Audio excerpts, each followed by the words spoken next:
You know, maybe since I was 19 actually, so 17, 18 years now, yes. I mean, of course it was changing, developing, you know, the bartending, it's like cooking, it's the trend changing, you know.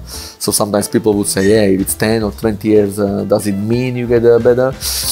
It changed, you know, it change, you improve. So the time is not really a measure, I would say, but it's, I've been in London 17, 18 years now, yes, man.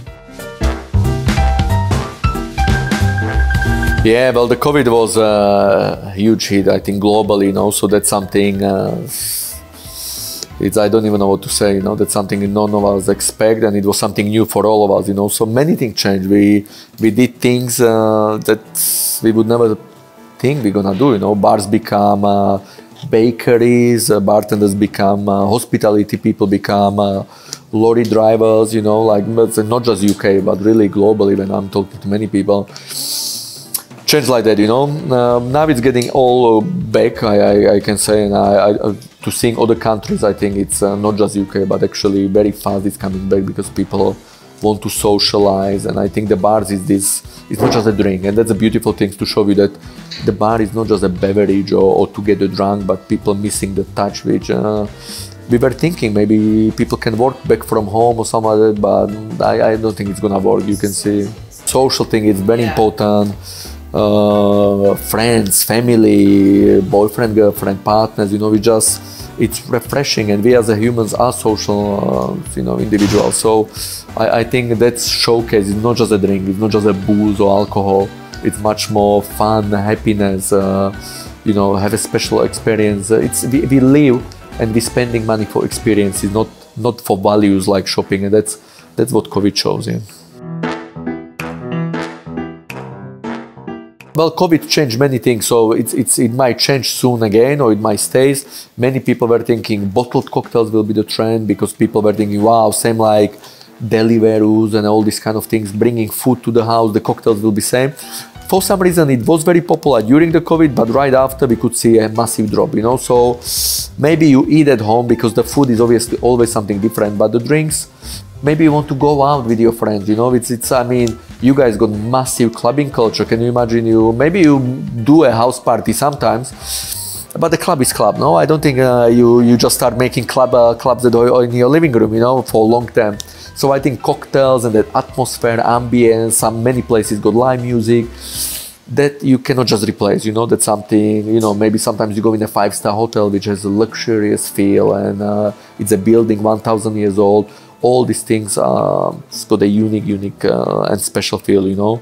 But when it comes to trends, low alcoholic, no alcoholic, it's similar like a vegetarian stuff, so that becoming more trendy. And then a lot of Asian stuff, especially like Japanese sakes and this. And lately, by far, what it took by wave, it's tequila, you know. And I think that could be the COVID, that could be a lot of celebrities promoting tequila, especially in USA. But tequila just jump over, kill the gin, and I think 7, 8 out of 10 cocktails we're making now, it's a tequila, which before would be 1 out of 10, you know. So that was a massive jump, you know. Or maybe tequila is fun, I don't know, but it's everyone asking tequila. Young people, old people, groups, you know, anyone who comes like, what would you like to drink? Something with tequila, something with tequila. I always suggest the 3 things for young bartenders, and every day to remember it and try to focus, and before you go to bed to make sure that you train your palate. So even my guys in the bar, when they go behind the bar, I tell them, what did you taste today? It can be ingredient, it could be something from the shelf, it could be something new, you know. So the palate is important because it's a muscle. Second thing is the knowledge, so actually something that, okay, what did you learn today? What it can be, you read something online, you open a magazine, you read a back label of the book. So knowledge is important, you know, the story of the drink, whatever it is, you know. But the knowledge is it's very important. So knowledge is number two, and number 3 is the skill. So we as a bartender, similar like chefs, working with the hands, so skills. So there are 3 things that every day I remind my guys, every time when I'm doing seminars, guys: palate, knowledge, and skills. You know, when you go behind the bar, what did you do today? What did you practice? You know, so your skills improving. And every day we work on these 3 things, you eventually become a better professional, you know, day by day.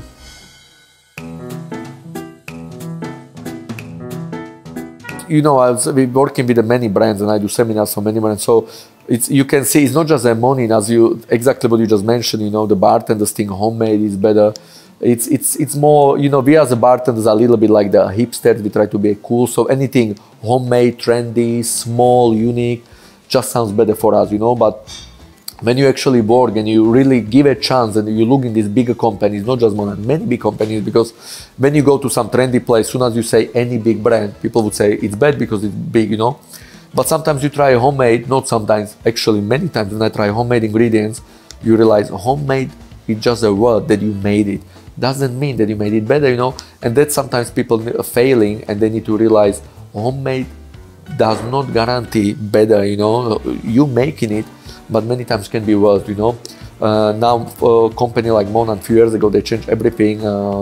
Everything is natural, you know. So when you look at it, maybe it's not for every place. Maybe you're gonna have small, unique places where you're looking for craft, and they not just Monin. Any big brand does not belong there because you want to look for craft, unique things.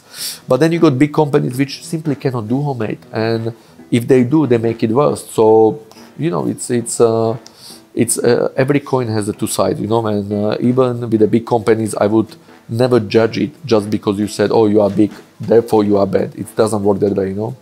Even homemade can be good, can be bad, exactly the same way.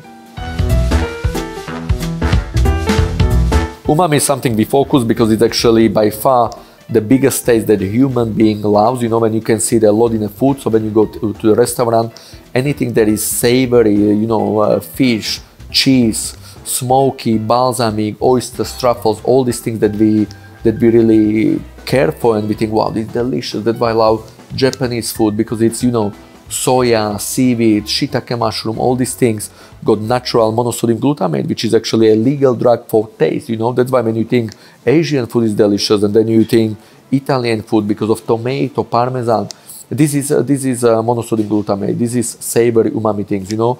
And that chefs, they actually study those ingredients, they know. That's why they use special aged cheeses, you know, and the techniques, you know, of French cuisine, cream, protein, you know, to butters to make it all rich and tasty. It's not coincidence. They know what they do. Bartenders, when I ask them, guys, how do you make your drinks better? How do you make your drinks delicious? We don't really have this study as a bartenders, you know. When you really see the different, they will just tell you this is classic or this is my signature. But if you ask them, how do you make it better? How do you use the umami flavor or MSG in a good way? We don't know, you know. So I think we need a little bit more research and a bit more education so we can make this drink and use it in the right way to make the drinks more delicious, same way the chefs do with the dishes.